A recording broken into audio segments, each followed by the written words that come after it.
There are many images where colour is just not a strong feature of the image.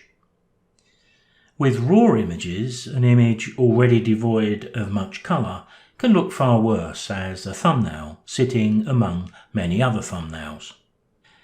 Now, if the image content and lighting is pretty good, then we can think about a monochrome. What we need to do here then is to add as much contrast and impact as we possibly can get, but without losing detail in the whites, and if we lose any detail in the blacks at all, it should be minimal. With the basic raw image opened up into Adobe Camera Raw, I've ticked both the optics options and I've made sure the horizon is level. Now I can hit that black and white button and also the auto button. Now I know the dynamic range of this image is pretty good, and I also know that the auto button is not going to make things worse. So this now becomes my starting point. Now if we look up at the top right, the histogram is looking pretty healthy. But I will take a healthy slug of clarity, which will help the mid-range contrast. Now I'm going to reach for the black slider, because if I move this to the left to make things a little darker, if we look up at the histogram at the top left of the histogram, you'll notice I don't move very far before the clipping warning lights up. But when I hold the Alt key, I can see that what's being blocked up with the shadows is very minimal indeed, and it's something I can probably lighten with a mask anyway. So I probably have a little more leeway than just where that little light lights up. But it looks pretty good visually, so I'll stop there. I can do the same with the whites. Again, we can see from the histogram I can't go far before the light lights up. But when I touch the Alt key, I can see that the highlight burnout is minimal.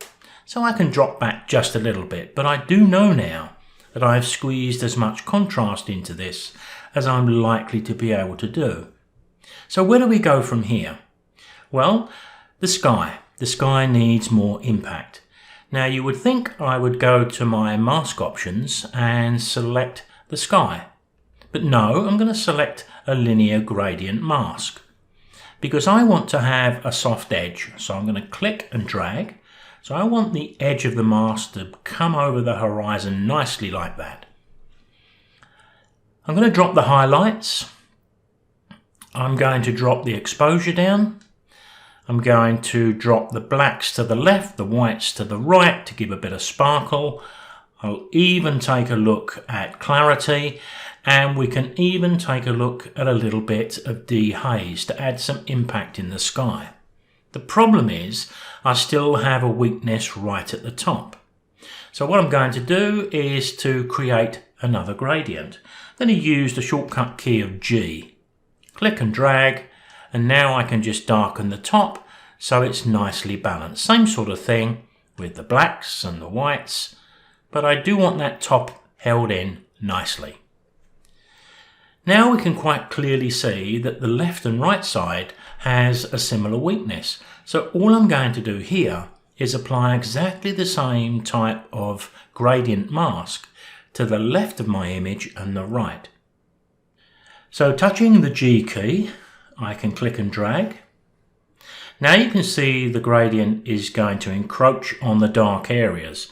So if I'm going to start to darken it even more, then perhaps I may need to consider something like a subtraction of that mask using the brush with my flow rate fairly low, but just to make sure that I don't darken areas like this too much.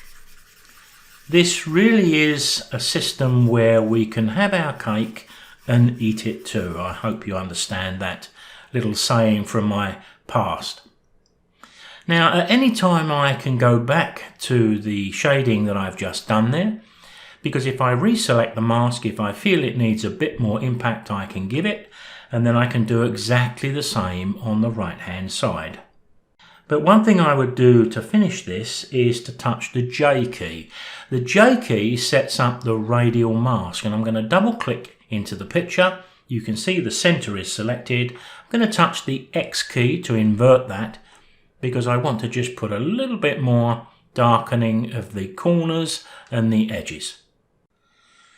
With the image opened up into Photoshop, I'm going to go straight to my filters, to my Nik Collection Silver Effects 2, and I'm going to select High Contrast Harsh and apply that back into Photoshop.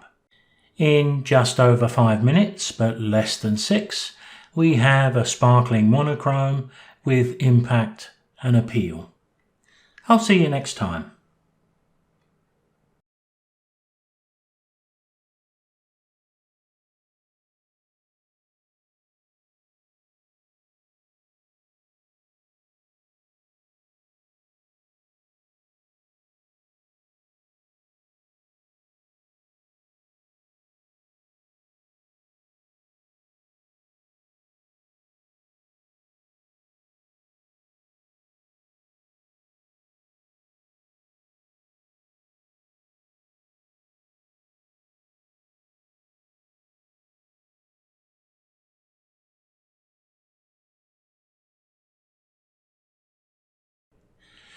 Now when the Nik filter is applied, it does something very convenient for us. It applies it and creates a new layer.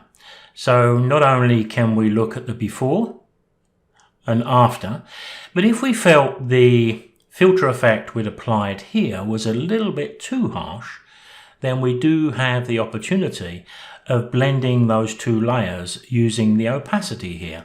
So I could drop the impact down and maybe take half of it or 2/3 of it, whatever you feel is appropriate. But of course at some stage we would flatten the image to finish.